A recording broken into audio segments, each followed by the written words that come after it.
Now that the Russia investigation has officially ended, lawmakers are going back and forth over the release of the Mueller full report. The president says the findings prove that he has not committed any crimes, but it's not the end of his troubles. Jennifer Bellamy joins us now with a look at some of the other legal issues that could come up for President Trump and for his family. Yes, several probes have been launched to look into the president's family and their businesses, and that work will continue on the state and federal levels, especially now that the Mueller investigation has come to an end.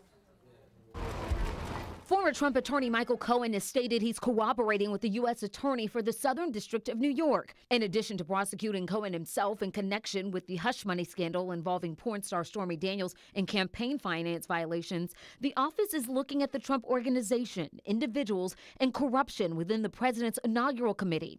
That's over questions of foreign nationals making barred donations, contributors receiving benefits for their giving, and vendors being paid with unreported donations.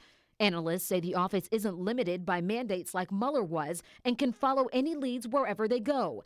New York's Attorney General recently opened a civil inquiry into Cohen's claims that the president exaggerated his wealth when seeking loans for real estate projects in a failed bid to buy the NFL's Buffalo Bills.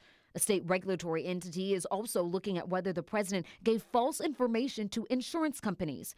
And in Congress, the House Judiciary Committee has started new inquiries aimed at the president, his associates, and administration, requesting documents from 81 people and entities as they look at obstruction of justice, public corruption, and abuses of power.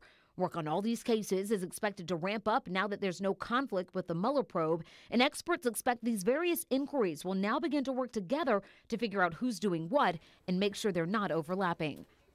President Trump has called the various investigations politically motivated harassment, and the White House has said that the president was not involved in the workings of his inaugural committee. Jennifer, thank you.